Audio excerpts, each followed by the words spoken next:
Entre as diversas definições de música, encontramos também a definição cognitiva de música, que argumenta que a música não é o som ou a percepção do som, mas um meio pelo qual a percepção, a ação e a memória são organizadas. Esta definição tem influência das ciências cognitivas, que buscam localizar as regiões do cérebro responsáveis por analisar ou lembrar diferentes aspectos da experiência musical. Para os estudiosos da cognição, a cognição musical busca entender como a experiência musical se dá tanto no sentido psicológico como fisiológico, já que, por exemplo, duas pessoas que assistiram ao mesmo concerto jamais terão as mesmas impressões. Nessa abordagem, visa-se observar a experiência musical como algo percebido, ou seja, algo que passa necessariamente pelo aparato sensorial, através da audição, da visão e mesmo pela percepção da vibração sonora em partes do corpo. Assim, a cognição musical lida com os processos mentais envolvidos na experiência musical, como, por exemplo, as preferências musicais, a noção de ritmo, a improvisação, a composição, a performance e mesmo a recepção por quem aprecia a música.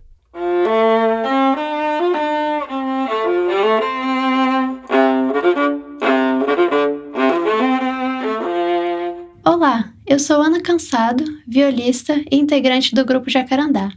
No bloco Por Dentro da Orquestra de hoje, conheceremos Amanda Sucupira e o seu instrumento contrabaixo.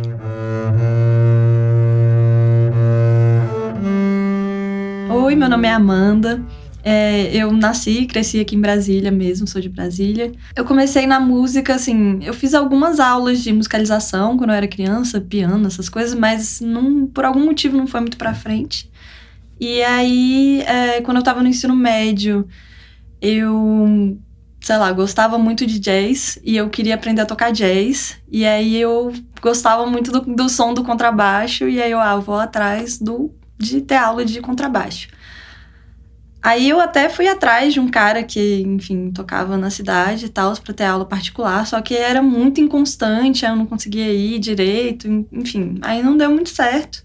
Aí eu descobri que tinha na escola de música, só que eu não tocava nada, né? Não tocava nem campainha direito. Eu descobri que tinha o sorteio, aí eu me inscrevi no sorteio da escola de música. E aí eu tentei várias vezes o sorteio, assim, tipo umas 5 vezes até ser sorteada. Só que quando eu consegui ser sorteada, foi pro contrabaixo erudito. Eu fui gostando muito do som do instrumento, assim, de tocar com arco. Enfim, ele ressoa muito, né? Ele é enorme. E aí eu fui curtindo muito tocar com arco e fui descobrindo, assim, a música clássica europeia, assim, música de concerto. E fui me apaixonando, assim, por tocar nesse ambiente, por tocar em orquestra, tocar com outras pessoas, tipo, acho a orquestra bem interessante, que tem várias cores, né, vários timbres. Isso foi me conquistando e eu fui ficando na escola de música. Aí, esse sorteio que eu entrei foi pro FIC, que era o curso de formação iniciada, que era tipo 2 semestres antes do básico, né? Pra quem realmente não tocava nada. Aí depois eu fiz a prova pro básico, aí eu fiz o básico inteiro lá, formei no básico. Depois do básico eu fiz a prova do técnico, fiz o curso técnico inteiro lá, um pouco aos trancos e barrancos, porque teve a pandemia. Aí a pandemia afetou bastante, assim, mas ano passado consegui terminar. E aí, no meio do técnico, assim, eu fui percebendo que eu realmente queria me profissionalizar, tipo, ter outras experiências, apesar de a escola ter aberto muitas portas, eu achava que a UNB ia ser um outro espaço legal de estar. A escola de música, ao mesmo tempo que foi um ambiente incrível de formação de qualidade, gratuita, também foi um espaço que eu fui atravessada por muitas coisas, assim, sabe? Tipo, sofri assédio de várias formas, desde coisas mais físicas até, tipo...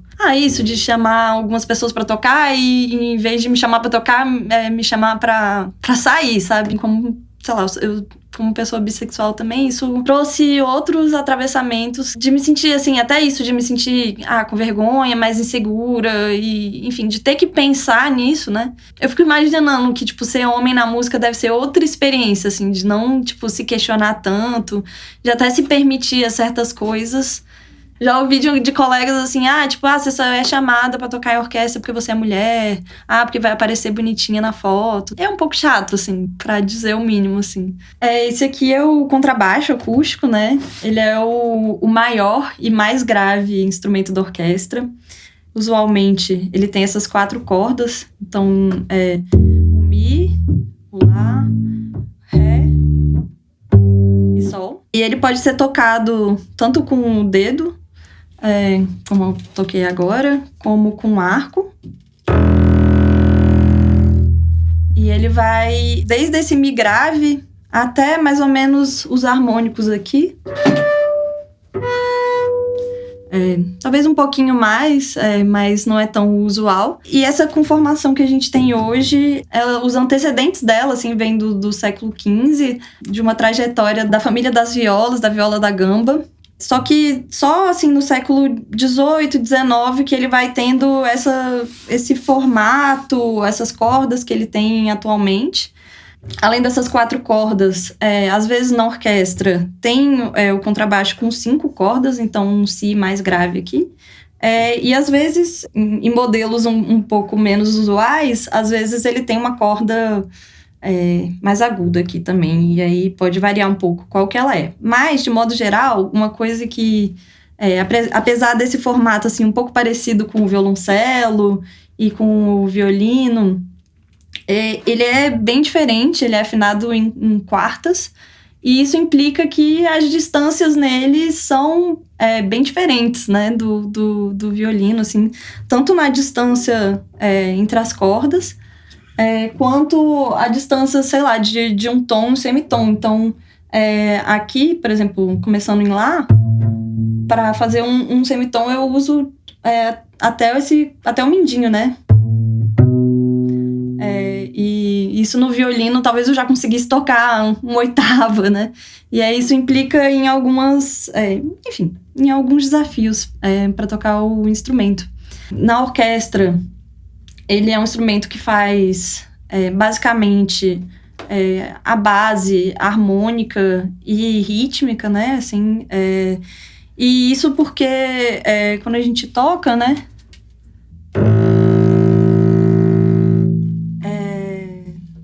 Tem muitos harmônicos que saem, como é um instrumento grave, ele dá base para vários harmônicos. Isso baseia a construção harmônica da orquestra em cima disso. Ele também é um instrumento que é muito utilizado, né, na música popular também.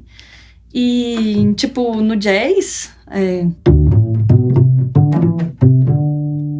ele, pode ser usado assim, com psicato no jazz, ou também pode ser feito até na música popular também com o arco para tocar solos. E na orquestra também, assim, a gente toca com arco, diria, mas também toca psicato também. Psicato, quando eu falo psicato, com o dedo, né?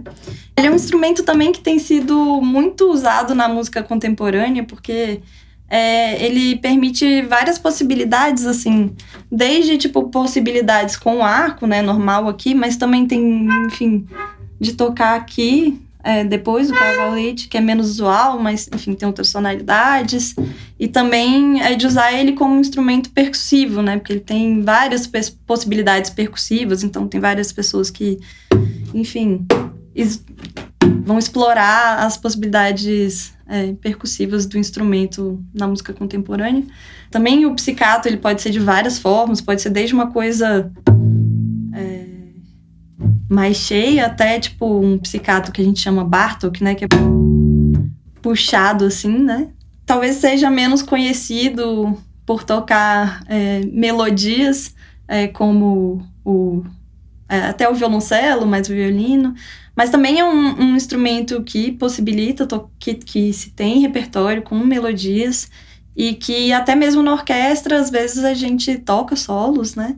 Eu acho interessante que é um instrumento que Ele traz várias possibilidades sonoras, assim, desde esse gravão até um mais agudo, essas possibilidades de repertório também, de tocar desde o repertório de concerto, de tradição europeia, até a música popular, o jazz, também aparece na MPB, enfim, na bossa, e onde você quiser tocar também, é um instrumento bem interessante. Eu vou tocar agora o primeiro movimento da sonata de Henry Eccles, que é um compositor inglês, e é uma sonata barroca. E é isso, vou tocar o primeiro movimento, que é um largo, mais lento.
Olá!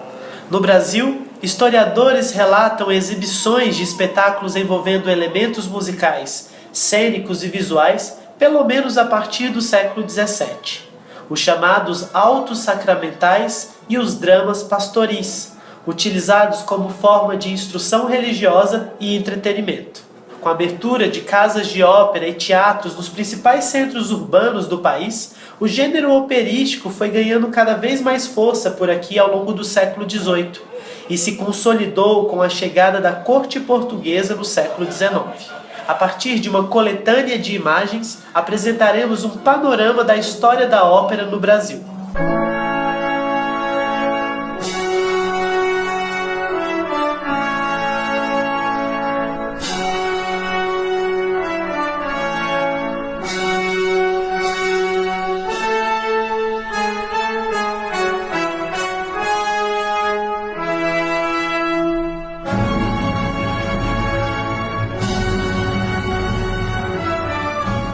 Após a sua fuga de Portugal, o rei Dom João VI chega ao Brasil com a corte portuguesa em 1808 e, para amenizar os dissabores do exílio, encomenda a composição de uma ópera.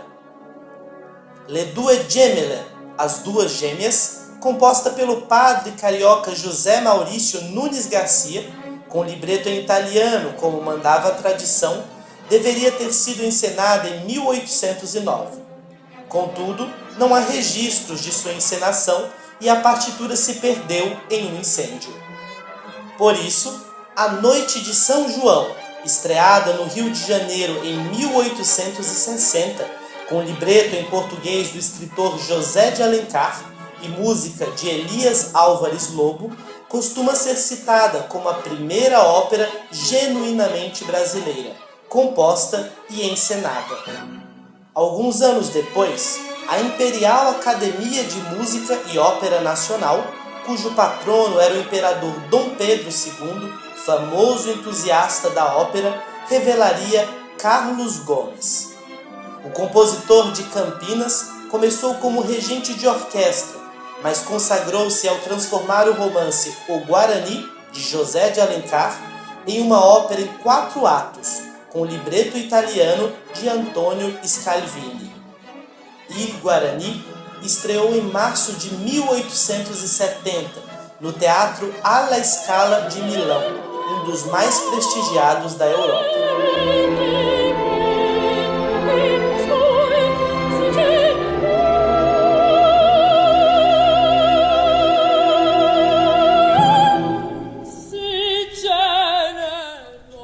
O Guarani foi a primeira ópera composta por um brasileiro a conquistar crítica e público no exterior, permanecendo até hoje no repertório de grandes companhias e teatros de ópera pelo mundo.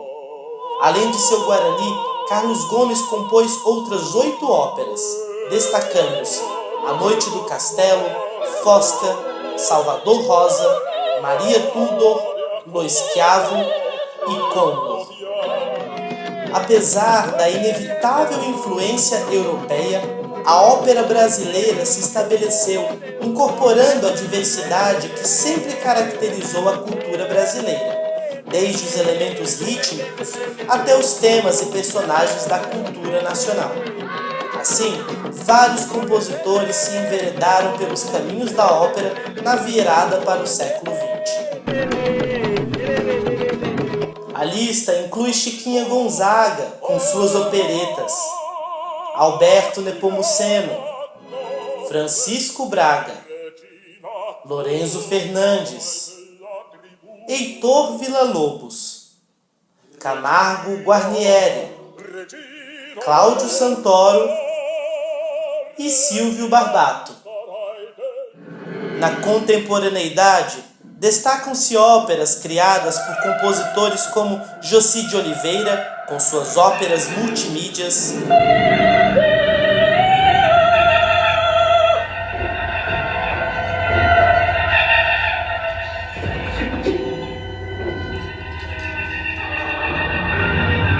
Ronaldo Miranda. Pois através de vocês os ventos vão me levar a navegar outros mares ou simplesmente a falhar. Jorge Antunes. Eu nunca me casei e nunca me casarei. João Guilherme Ripper. Mulheres e velhos, crianças pequenas, queimavam, morriam. Hernani Aguiar. Na prisão.